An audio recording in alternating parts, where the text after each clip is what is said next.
Welcome to NYC Now, your source for local news in and around New York City from WNYC. It's Friday, August 15th.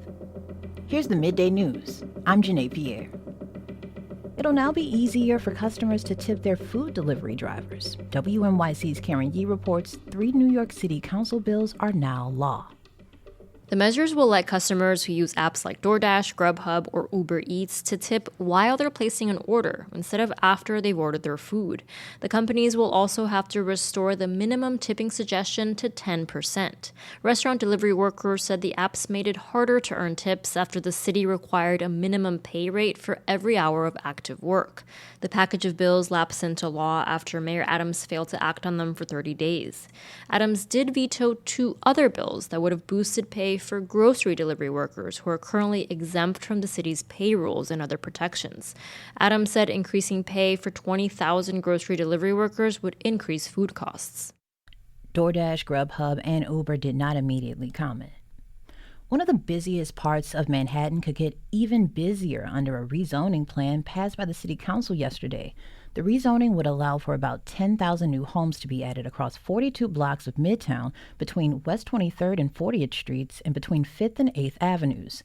It would also add a busway to 34th Street that city officials say would speed up MTA buses. About 3,000 of the anticipated housing units would be priced at affordable levels. Mayor Eric Adams supports the plan and says it's a down payment on building more housing in Manhattan. It's currently 79 degrees. It'll be mostly sunny on your Friday with highs in the upper 80s.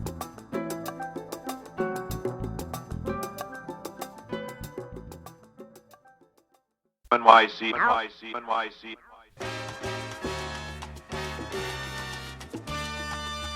Just over 1 week has gone by since one of Latin music's biggest legends died.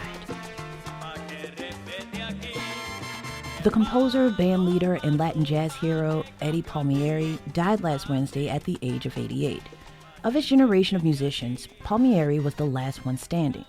His death represents the true end of an era for the Latin musicians who thrived in New York City in the 60s and 70s. Artist, activist, and music journalist Aurora Flores Hostos knew and worked with Palmieri across decades. She joined my colleague Michael Hill to help make sense of his legacy and to elaborate on why salsa and Latin music are so important to New Yorkers. You knew Eddie Palmieri for more than 50 years. How'd you watch him change over that period? It was an organic process. The first tune I heard of Eddie Palmieri was La Malanga. It was straight up salsa at the time, was what we were all hearing.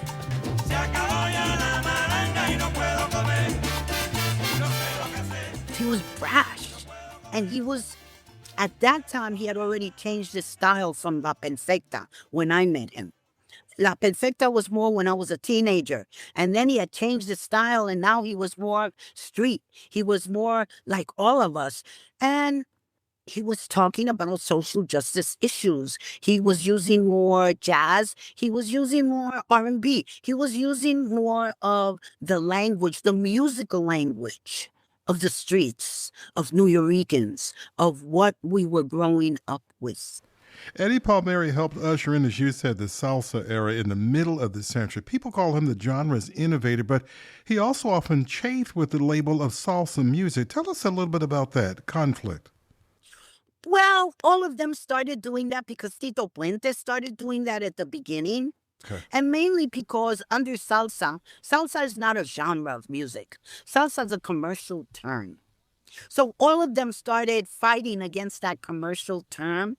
But the thing was that under salsa, especially when you look at the history of this music, which was like basically born here 100 years ago, it was a mix of the Cuban and Puerto Rican music that was being played on both islands. Music comes from people, and when people travel and go to different places, those influences are automatically infiltrated into the music. So 100 years ago, that music started changing. And it started changing with the Puerto Ricans that were here, the Cubans that were here, the Spanish that was here. We came together in New York, and together in New York, we made this music go viral. and we made it go around the world. And Eddie Palmieri was one of those driving forces.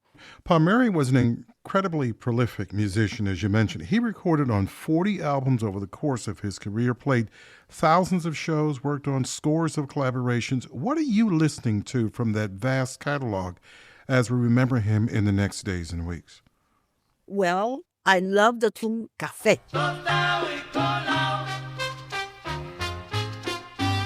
You hear Barry Rogers on there. And when you hear Café, Barry Rogers is like a sonero. He's like an improvisational singer. So I'm listening to Café, I'm listening to La Malanga. I'm also listening to Y Tu Tu Ache, which is from the Tito Puente and Eddie Palmieri Masterpiece album, another great album, where they even mix Mexican music, mariachi. Incredible the music that comes from New York City and the mixture. Now, I'm sure this is hard to do. Just pick one. Do you have a favorite memory of Palmieri? I have so many, but I have one that really stands out. And the one that stands out is when he was doing the White Album. And I think CBS Records then was interested in him, and he had gotten a special signing. I remember at that time, he had bought a home in Long Island. He was living in Long Island. They'd given him this special piano. It was white. It was beautiful. And I went to see him. At the time, I was about 7 months pregnant. And then a couple of months later, on my due date, December 29th, 1981. That day, I knew I was not going to go to a hospital. I had all this energy. And I told my husband, I'm going dancing. I want to see Eddie Palmieri, and I'm going with or without you. So I went. It was the Old Cheetah Club, and I'm dancing, and I'm going down on the floor, and I'm twirling around, and people are going, ooh and ah, and they're being concerned. And after the first set, Eddie gets off the stage, and the place is packed. And he comes straight to our table, and he gets real serious. And he tells my then husband, I'm going to need your help. And he looks at me really seriously, and he says, if he goes into labor now, I need you to help me put her on the stage, and it will be the first time I allow somebody to grandstand me. That was it. Aurora, we would love to talk more about Eddie Palmieri, but we're out of time. Aurora Flores Hostos is a artist, activist, music journalist, and a musician herself. Thank you so much for telling us about Eddie Palmieri.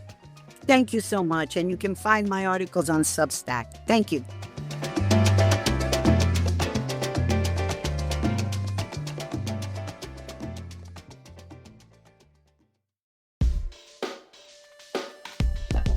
Thanks for listening. This is NYC Now from WNYC. Catch us every weekday, 3 times a day, for your top news headlines and occasional deep dives. And subscribe wherever you get your podcasts. More soon.